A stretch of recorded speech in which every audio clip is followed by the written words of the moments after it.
Hey, Squaddies. Welcome to this week's episode of the Travel Squad podcast. Today, we're airing one of our most popular episodes from the past 3 years. We have hundreds of episodes now, and lately we've been replaying the most well-received and listened to episodes, and you all have been loving it. We're going to keep giving you what you want and give new Squaddies the chance to hear past episodes without having to go digging through the archives. New episodes are still launching every other week, while classics like this are airing in between. Enjoy the show and happy Travel Tuesday.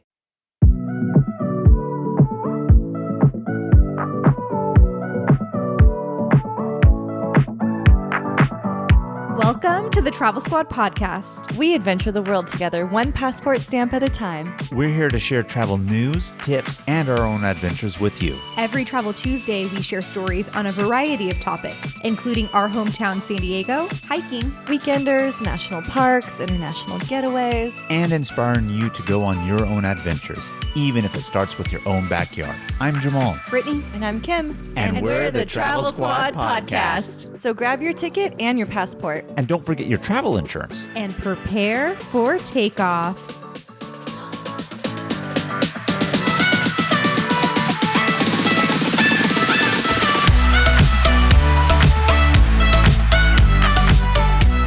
Hello, fellow travelers. Hey, Squaddies. Welcome to this week's episode of the Travel Squad podcast. Today we're taking you to Asheville, North Carolina. Jamal and I visited Asheville in May of 2022 as we continued our southern road trip, and this was just a very cute, fun city, and we're so excited to share Asheville with you guys because I do think it's an underrated city. It's not huge on everyone's to-do list, but there's so much to do. There's like a really good mix of art, food, brews, and my favorite, nature. You know, if there's a silver lining that COVID brought, at least to the travel industry here for us as Americans, I would say that it forced us to really travel domestically a lot, of course, because we couldn't go internationally, right?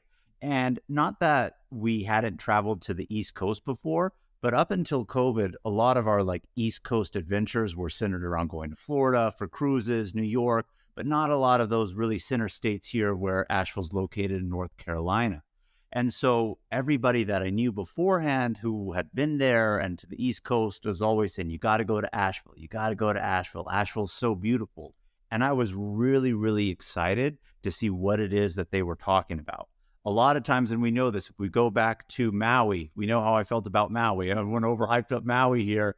And I thought to myself, what's the hype about Maui? But this was not the case for Asheville. I absolutely loved it, and I'm really, really excited to go back. Very underrated East Coast city that's starting to get a lot of prominence, and rightfully so.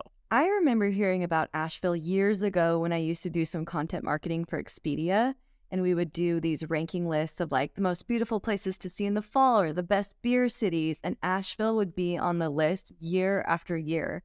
So I've always been curious about it. I've always wanted to go there. I really wanted to go on this trip. I was with you all on part of our South of the Mouth road trip and kind of took off a little bit early to make it down to Cabo. But I'm curious to hear about the trip. Even though it's been a few months, I actually haven't heard the details of it. You've told me just a little bit, but it's all going to be new to me. And I know I was trying to get out there last fall too, and it didn't quite work out. But I'm really interested to go in the fall to see those beautiful fall colors. Yeah, Kim, I really think that you would like Asheville. I feel like it really speaks to you. I mean, there's a ton of breweries. It's really cute. There's nature. You love fall. And I think that you would really, you loved Gatlinburg so much and you had so much fun in the Smokies. And it's kind of like the Smokies in a way, but a different vibe for sure. More hip, I would say, because I want to say there's a different demographic in that area. Brittany, I'm so grateful that you consider me hip. Yes, I do think you're hip. I think you're always going for vibes and creativity and kind of funky things, and there's that kind of vibe in Asheville. Yeah, when we were there, I really wasn't expecting it to kind of have that funky vibes. I don't want to equate it to a West Coast city that someone might think of, like maybe Portland or San Fran, and it's definitely not at that level. But it definitely had a little bit of those type of hip, younger vibes that you would expect. And I really think it lends itself to that simply because it has a lot of, art district areas. It is a craft brew scene. So it has that, but it's also very unique in the sense that It's right at the foothill of the Blue Ridge Mountains. So you have that type of nature, the trees, the mountains. You have that Gilded Era time architecture from the Biltmore estate that's there, from that time after the Civil War, like in the 1870s to the 1890s. That type of like architecture and old rich money is there. And you see that too. So it has this hip and old vibe mixed with nature. I love it. It was great. You are selling it, Jamal. I'm trying to. I loved it. I loved Asheville. I'm ready to go back. I'm really, really ready to go back. And you'll have to come this time on it or go by yourself, and then we go back again because it's a city worth repeating a visit. I will, for sure. When you guys went, you drove from Great Smoky Mountains, Gatlinburg area to Asheville, correct? Correct, we did. And how far is that drive? So we stayed in Gatlinburg, and from Gatlinburg to Asheville is only an hour and 40-minute drive.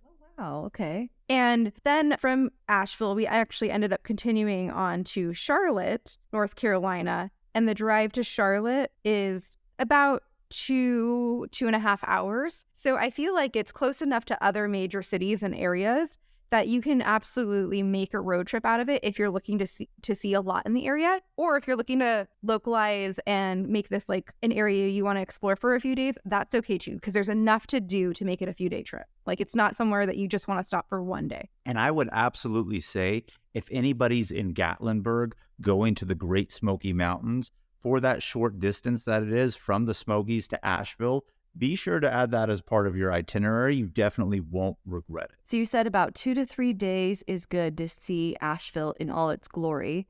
And you all went in May. Would you say that would be a good time to go? Yeah, that's a really great segue into the tip section that we wanted to jump into. And we were going to actually talk about when's the best time to go. We went in May. I felt like that was a really good time. The weather was mild. It was sunny, and there was no rain or anything like that. So we got the sunshine and everything was really, really green.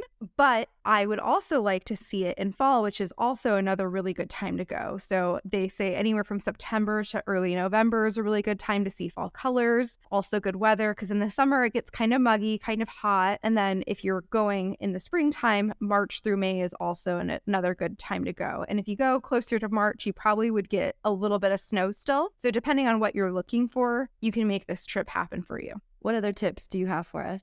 Yeah, so because the city is surrounded by a ton of nature, don't forget to bring your hiking shoes if you love getting out into nature.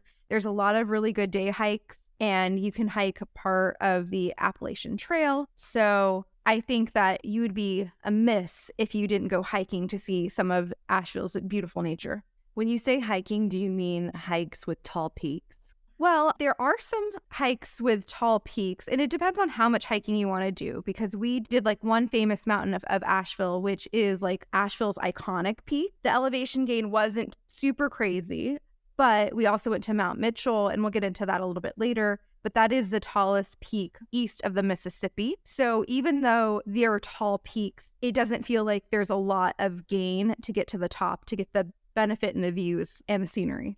Yeah, I would agree with Brittany, because a lot of times too, and it's one of those things, I guess, if you've been to the East Coast or from the East Coast, you know how the mountains are there. They aren't really the jagged peaks that we have here in the West Coast. They're more kind of like rolling hills. And not to say that there's not steep points or anything like that, but their mountain range is nothing like what it is on the West Coast with the jagged cliffs, steep peaks, etc. So I would feel like whatever you were to do, not to say that you can't get good elevation gain on a hike, but it would be a lot more moderate. On top of that, one thing that we're going to be talking about too is the highlights is that driving the Blue Ridge Parkway. So to get to a lot of the trails, you're already kind of like up in the mountains, pretty much riding along at a high elevation. So you're not really starting at a big base and going up high. You're already at the midpoint or 3/4 of the way to whatever summits it is that they have on these hikes. I see. And I'm not asking that because Kim over 30. But I am asking it because honestly, I'm starting to miss like mountain peaks a little bit out here in Austin. Kim, next time we go on a hike and I hear you complain, I'm going to be like, do you remember when we recorded Asheville and you said this? And then I'm going to remind you of it. So I'm going to hold you to that. But another good tip, obviously, if you're going to be out in nature, download offline maps. We say it all the time, going to say it again.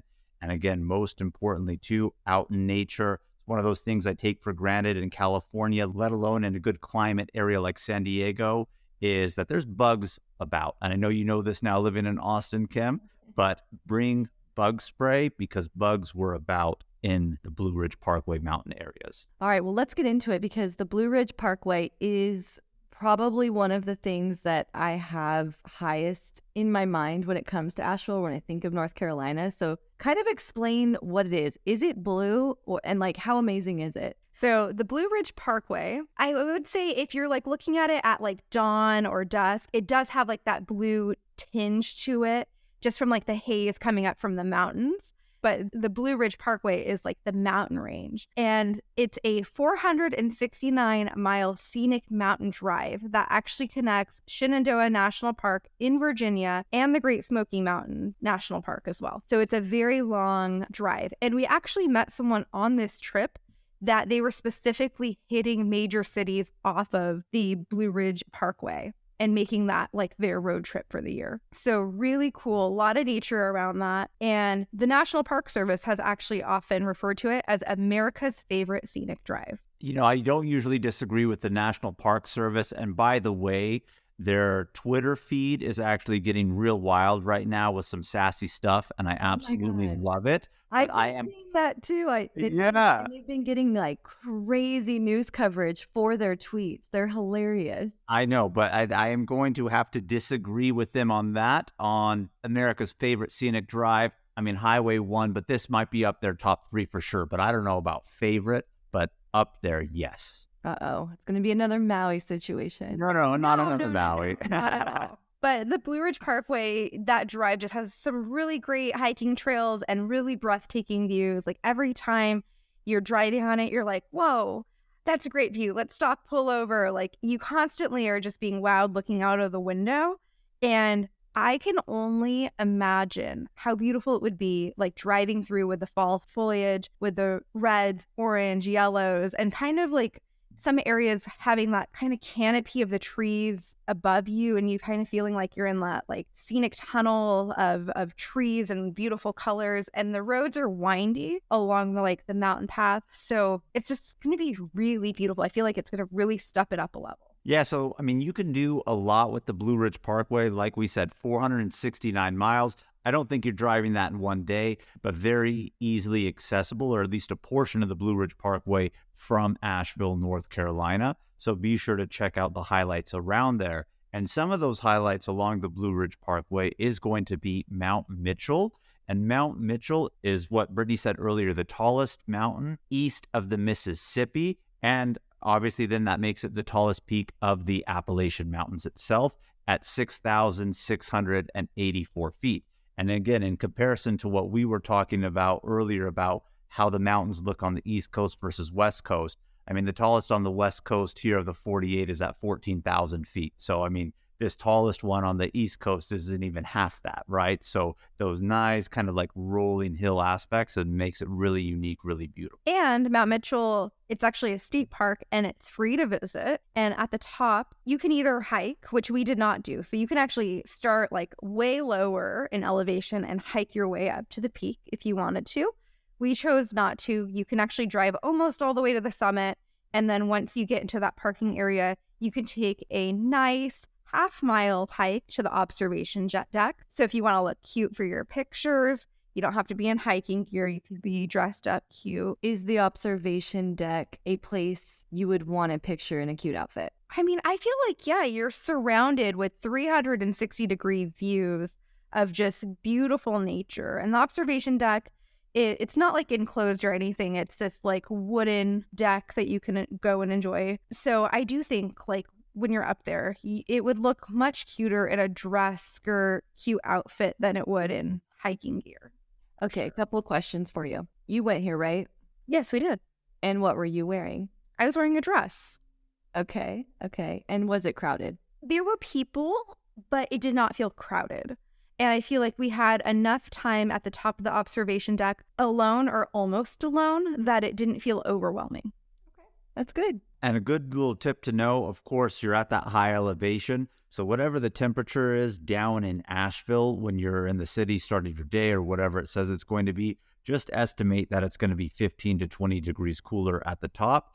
And, you know, definitely time it, check the weather before you actually go if you're going to be driving up to it versus hiking it, because sometimes the summit is covered in clouds and you would hate to have that disappointing factor of getting all the way up there and it's a cloudy day or the clouds are there at that point in time. So just do be aware of that. You can drive up to it and you can hike up to it.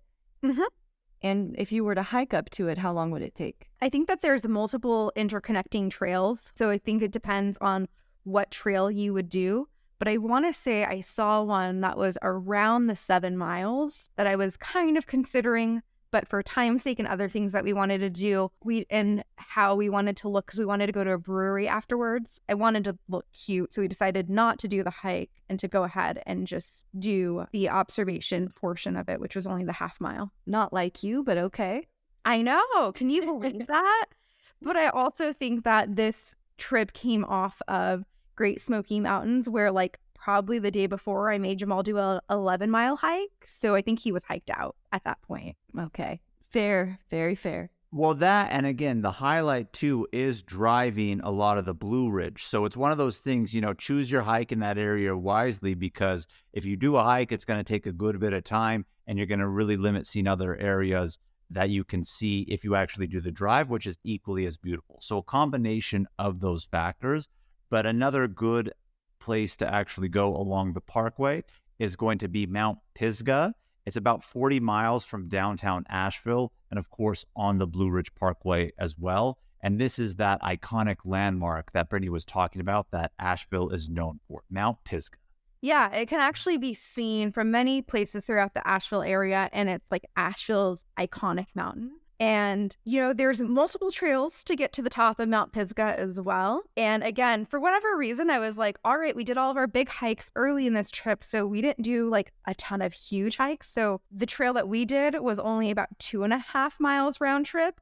But there are ones that start further down, of course. Like I was just looking at one today that was like more like 4.5, 5 miles to the top of Mount Pisgah. But again, at the top of Mount Pisgah, there's an observation platform at the top. We didn't spend a lot of time up here because this probably was the buggiest place that we were at. So I could just feel like some of the bugs swarm me. And I was like, all right, this is good enough. We got the views.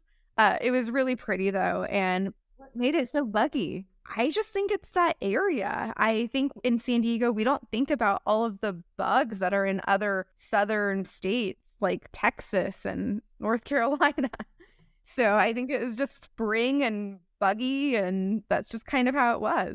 What's funny? I was thinking about this. Rest assured, had we actually had more time in Asheville, because again, this was on the tail end of our South Road trip. Again, you already departed from the South Road trip at this point in time, but if we were spending more times and it was just Asheville, I know we would have hiked these ones and the longer ones, but since we had a shorter amount of time, we wanted to see a lot of the other stuff too and experience a lot of the stuff in the downtown area of the city center itself versus just the nature portion too. But had you done a longer hike, there was an option to park kind of near the Pisgah Inn, which is a hotel, but you can also stop there for a drink, or they have a restaurant. So like, let's say you did the longer hike and then on your way down, you did hit that and just kind of stopped and enjoyed a drink. That'd be a really nice way to enjoy the scenery as well. So there's a lot of different options depending on like what your vibe is and what you want to do, or if you want to get back in the city. What's really nice is like you can do these hikes and iconic hikes at that, but you can kind of choose how much hiking you want to do. And if you're not willing to commit like 3 to 5 hours for a hike, you can go for a shorter one and still get the same views and still get the same benefits of nature and still enjoy Asheville. So that makes it kind of fun because you can kind of plan your day a little bit differently depending on like what you want to do. Which I think, Kim, you would love too, especially Kim after 30. Well, she just said she was ready to get back into the swing of things, is what I heard her say. So we're holding her to that. Well, I will believe it when I see it. Whether I'm 30 or 20 or 40, I will always enjoy a hike and a nice drink afterwards. Yes, absolutely. Hey, it's Kaylee Cuoco for Priceline. Ready to go to your happy place for a happy price? Well, why didn't you say so? Just download the Priceline app right now and save up to 60% on hotels. So whether it's Cousin Kevin's Kazoo Concert in Kansas City, go Kevin, or Becky's Bachelorette Bash in Bermuda, you never have to miss a trip ever again. So download the Priceline app today. Your savings are waiting. Go to your happy place for a happy price. Go to your happy price, Priceline. Hey Squatties, let's take a quick detour to talk about our travel itineraries that we've created just for you. We just launched several new international trip itineraries, including Tulum and Japan. This is on top of the itineraries we already have for U.S. trips like the Hawaiian island of Kauai, the U.S. Virgin Islands, as well as national park trip itineraries, including Utah's Mighty Five National Parks and a week at Grand Teton and Yellowstone. These fully built out 20 to 30 page PDF guides are available for instant download on our site right now. Every detail of the trip is laid out for you, so all you have to do is download, book, show up, and have fun. The itineraries tell you where to fly into, the exact route to take, where to stay, park entrance prices, where to eat, driving distance between attractions, the things to see and do, even the hikes we recommend, their mileage, and the time to allot for each one. And believe it or not, so much more. Be sure to head over to TravelSquadPodcast.com to download your very own comprehensive travel itinerary today. Another highlight off of the Blue Ridge Parkway is an area called Craggy Gardens. It's only about 20 miles from downtown Asheville, and it's about a 2-mile hike. And there's actually a nice picnic area. There's plenty of picnic benches.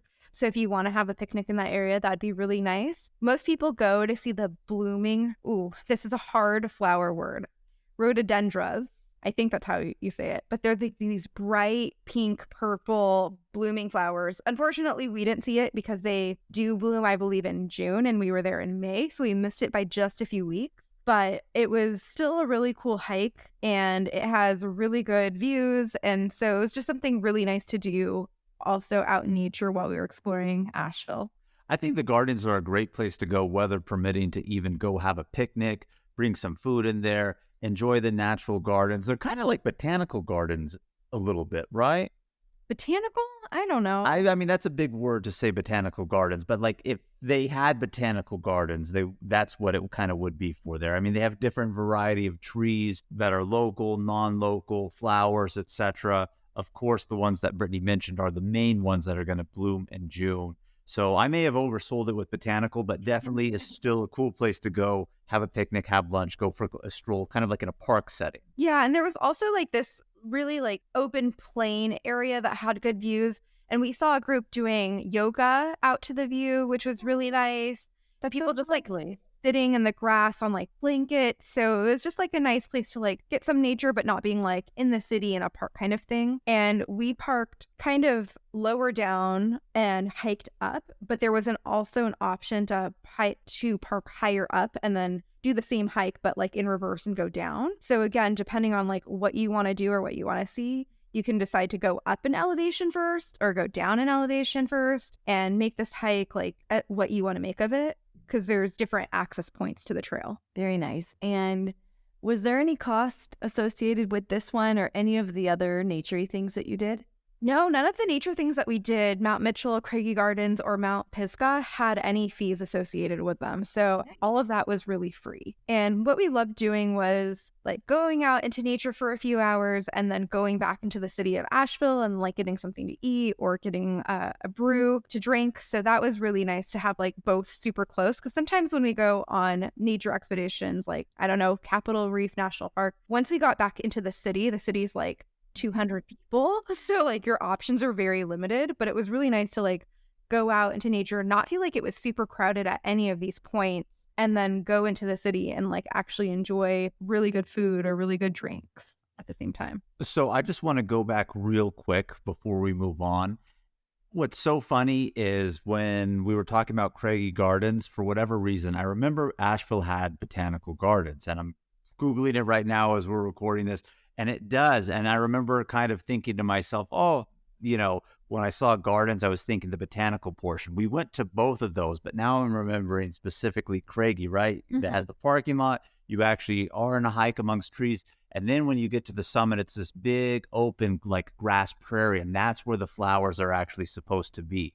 So the botanical gardens that I said I may have oversold verbally is actually truly of the Asheville Botanical Gardens, of a little stroll area for a park. Which didn't make our must-do list, because we did go to the Botanical Gardens and we weren't completely sold on them. Yeah, and so when I saw Craggy Gardens, I was thinking that, but now I'm on the same page, and I just wanted to re-clarify that. Craggy What is Gardens. it about the botanical gardens that let you down? I think online it was hyped up a little bit more, and then we got there and there was like one kind of trail area. It was buggy, and we saw better views along the Blue Ridge Parkway that by the time that we saw the botanical gardens, it wasn't impressive. Like, it wasn't what we were expecting. So I think it'd be nice for like someone who's looking to stay in the city for like, it's a nice nature stroll for like a family that doesn't want to do a lot of hiking. So there's like minimal effort, but like for the views, we saw other things that we were more impressed with. And you can't mention Asheville without specifically mentioning the Biltmore House. Have you heard of the Biltmore House, Kim? Do you know of it in Asheville? Not really. I was just going to Google it because it sounds impressive, but not familiar. So can you enlighten me? Of course. So basically, the Biltmore House is actually, I think, the largest privately owned home in the United States. It's just under 179,000 square feet. I don't have the statistics of how many rooms or bathrooms, but basically think of this as almost like the East Coast version of Hearst Castle that's along, Highway 1, right? It's this big Gilded Era house, that I mentioned earlier, built in that kind of time frame by George Vanderbilt. And maybe that name Vanderbilt is a recognition to you guys out there in our squatties, that old money America, one of the richest families in American history. They built this house itself. And now, of course, they allow people to go in on tours. It's on 8,000 acres of property. So you have manicured gardens and this beautiful home. So it's worth going in to just see that house. So we actually didn't do the Biltmore House, but we put it on there because it is listed as a must do. And we talked to several people that did do it, and they said it's worth it as well. But you need to dedicate an entire day to the Biltmore House. It costs $89 a person starting rate. And we were just like, well, with the time that we had in Asheville and to spend that much money, we would want to dedicate a whole day. And we just didn't have the ability to dedicate a full another day for that. So that's why we didn't go. But when we go back, Kim, maybe with you even, we're going to go to the Biltmore House. And again, that's why in this tip section, we said 2 to 3 days, because again, we're coming off the tail end of a road trip, didn't have more time in Asheville, like Brittany stated. But if you're going to Asheville specifically, you need 1 full day for the Biltmore House, day for driving the Blue Ridge, day for hiking, evenings and mornings, kind of explore the downtown food and drink, which we're going to get into next. But yeah, Biltmore House, just look at the photos of it when you go to Asheville. If you have the time, go to it. It's really, really impressive from what I've seen from the photos, and can't wait to go back and check it out in person. Yeah, and you can do different tours. They have like different areas, depending on what type of ticket you buy, that get you into different areas of the house and the property. So you can go to the gardens. They have a winery on the property as well. Do they do wine tastings? I believe they do. I don't know if I'm not 100% on that, but I do think like that's an option. There's the Leonardo da Vinci immersive exhibition, and then again, like, it's America's largest house. They have lots of like hotels and properties on this estate as well. So if you want to be fancy and stay there, like, there's options for that. That's definitely where we'll stay next time. Yeah, it's definitely like a whole thing that you want to do. We stayed in Asheville for 2 days, but that's why I said 2 to 3 days, because if you want to include this, you're going to want that 3rd day for sure. I have been to the Vanderbilt House in Rhode Island, and it was great, but it looks like a shack compared to this thing and the way it looks in the pictures. This thing looks like Buckingham Palace, like Kensington, royalty here. Right. So like I was saying, East Coast version of Hearst Castle. So anybody who's ever been to Hearst Castle and knows William Randolph Hearst, one of the richest men in the world at the time, built this large estate. This is the equivalent for the East Coast, but built by the Vanderbilts. So, or vice versa. If you know the Biltmore home but don't know Hearst Castle, now you do. But those like polar opposite equivalents in terms of geographically in the U.S. and all that money building crazy estates. So those are our must-dos, like, around Asheville, like the big highlights that we did. But of course, we love to eat and drink while we're exploring a city. And one of the places that we checked out was a brewery called Wicked Weed. And this brew pub has a full restaurant. It has a downstairs tap room, has a bottle shop, and we did a flight while we were here. I did a flight of sours at this location. The sours were amazing. I loved every flavor that I tried, but another drink also caught my eye. So we ended up going back another day after a hike so I could specifically get a drink a brew that they had called Getting Caught in the Rain. And it was a pina colada flavored beer. And it was one of the best beers I've ever tasted in my life.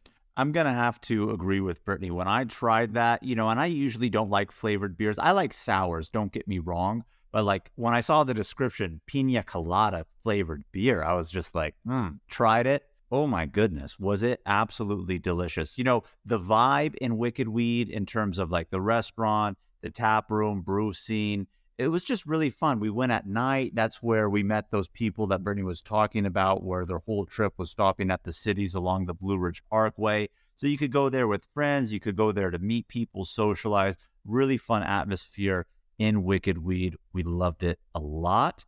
And, we kind of mentioned earlier, they're known for their beer. Funkatorium is another great place to go, actually owned by Wicked Weed, yes. Correct? Mm-hmm. But Funkatorium is the East Coast's first dedicated tap room of only sours. So if you love sours, and if you know about Brittany loves sours, might be her favorite beers, we had to go to Funkatorium. Yeah, they also serve like food there as well. And what I really loved about these breweries is they have just like those long tables so that like you're sitting with other people. They don't have like 2-person tables. Like the tables are the longer benches and tables. So we were literally having conversations with people that were sitting to the left of us and to the right of us. Like the couple that we were talking to on the left of us was from like Oklahoma, Arkansas area. And they were talking to us about some of the travels that they did. And they were more like our age. And then the people on the right of us were a little bit older. They were probably in like 50s, 60s. Their daughter was getting married. They were doing this huge road trip, hitting off cities off the Blue Ridge Parkway. They were telling us about like their adventures in Gatlinburg and Pigeon Forge. They were just telling us different areas that they recommend us to visit. They were from, where was it from? They were actually from Maryland. And if you remember, Kim, you remember how, you were hyping up Gatlinburg, you loved it. Brittany and I loved it, but I said it was kind of a little bit too commercialized in a cheesy way, but still with enough class. Like we were trying to say it was like Hot Springs, but I thought it wasn't like Hot Springs. And I was telling them at the table, like, oh, I thought it was basically like a mountain town, Ocean City, Maryland, kind of like all towards families, having the mini golf, kind of like that way. And he was the one who agreed. He looked at his wife and said, see, I said the exact same thing about Gatlinburg.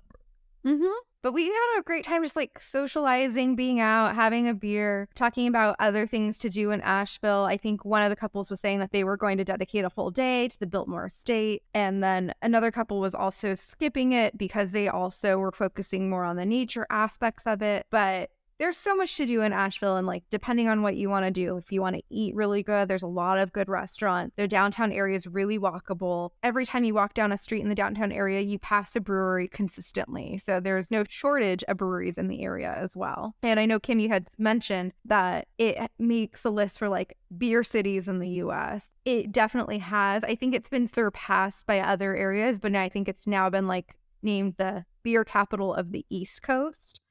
So that was actually one of our questions of the week was, does it live up to its beer reputation? And I think when you're in the downtown area, yes, it does, for sure. Everyone's looking to go to a new brewery hop. They have like those fun like bike tours and things like that. Yeah. It reminded me almost of San Diego, because San Diego has the reputation of the West Coast, like kind of brew capital a little bit. And so you know this, Kim, if you're in certain areas of San Diego, you could hop from like brewery to brewery and just kind of like make an evening of it, try beers from all over the place. But, San Diego's a lot larger than Asheville. So what I liked about Asheville is a lot of that was kind of concentrated in the downtown area. So you could make the evening of just parking in one spot and walking all around downtown. Whereas in San Diego, you can kind of do that in neighborhoods, but you really can't explore everywhere like you can in Asheville. So I really like that aspect about it a lot. when you guys were in Asheville, did you stay in a hotel or an Airbnb that was close enough to walk to the downtown restaurants and breweries? We did not. We actually stayed at a place that was like a timeshare. So our little place was a studio. So it had a fireplace. It had a mini kitchen in it and obviously like a bathroom and all of that. But it looked like a small studio timeshare and it was really cute. So we didn't stay in the downtown area and it was pretty affordable. I want to say it was like probably around 120 to 140 versus the downtown areas were a lot more expensive. Like, what are we talking?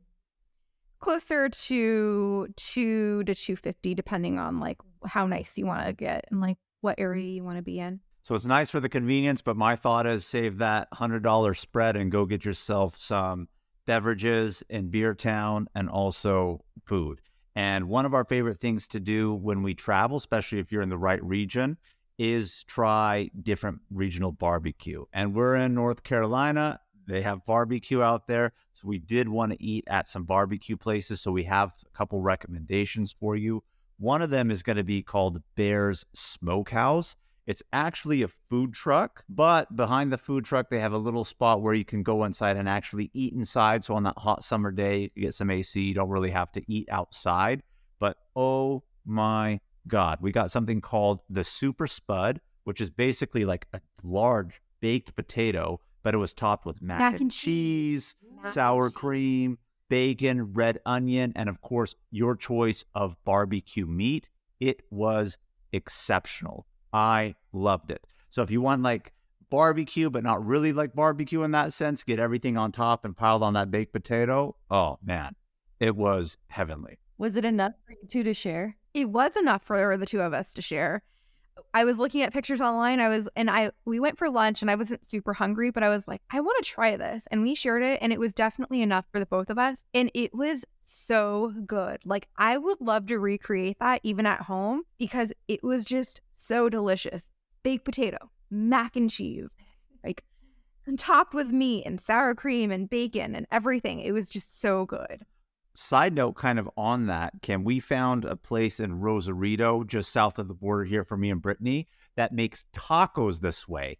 They take a baked potato and then they top it kind of with your taco meat and all your other stuff. Sour cream, guacamole. Absolutely delicious. So taking a cuisine, putting it on top of a baked potato, I am a fan of. And they do it real good at Bear Smokehouse with that Super Spud. So one thing, Jamal said, we love to try different barbecues in the area. So the Carolina barbecue is actually focused more on pork. So we saw a lot of pulled pork products, things like that. And the pork is usually in the barbecue sauce is a little bit more vinegary compared to Texas barbecue. We had that in South Carolina. Wasn't a big fan. And so they had that in North Carolina too? Yeah, the Carolinas are known for like their pork and then their vinegar-based barbecue sauce. So, I mean, I'm not from that area. Like, I'm sure if I grew up in that area and that's what you knew, like, maybe that's what you love. But, of course, like, in comparison, I feel like my favorite is Texas barbecue. That's Texas. But, yeah, so the same thing that we saw and tasted in kind of like the South Carolina region is the same in North Carolina as well. So we did go to another place called Luella's that had really good reviews. We got like a 2-meat combo tray. We did ribs and a brisket. It was okay. I don't know if it's just like we're so used to Texas barbecue fall off the bone ribs and like that's a minimum piece of what makes a good quality rib. Has to fall off the bone. And the brisket has to have a good amount of like marbling of fat. Like you don't want dry brisket or lean. Who wants a lean brisket? Not me. So it was okay. Like I would probably give it another chance. I would say the sides were better than like the actual meat that we enjoyed, but it is highly rated for the area. Yeah, shows up as like one of the best places to get barbecue. And again, it could have just been also on top of that, not our style of barbecue as much as we like to try it. Yeah, I remember when we were in Tennessee, which again, close right by North Carolina, they do dry ribs, right? They don't even put any sauce on the ribs whatsoever. It's just kind of like a crust of the seasoning. So every place is different. So if it's the style that you like, I'm sure you'll absolutely love it. But I think that's why Brittany and I really loved that Super Spud from Bear's Smokehouse, because it's like it was really, really good meat than just like on a smorgasbord of that baked potato. So highly recommend that, and definitely give Luella's a try because it's highly rated. And of course, you never know. You can always go on a bad day. And maybe that was the case for Brittany and I at Luella's. Now, before we go into my favorite time of the week, is there anything else you think the audience should know about Asheville? Should they go? Absolutely, they should go. It's just the perfect combination. So many different things. Nature, which is my favorite thing and what I'm drawn to.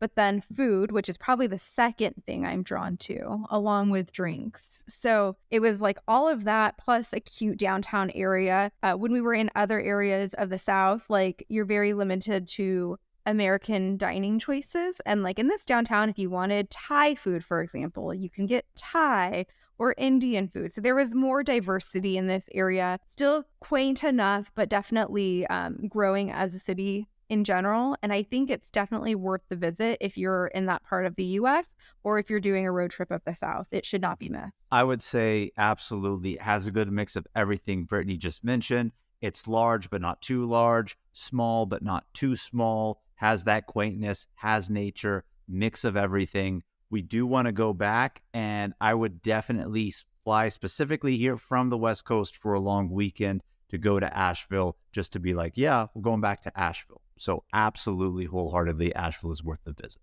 Well, sounds like it has it all. All right, it's time for questions of the week.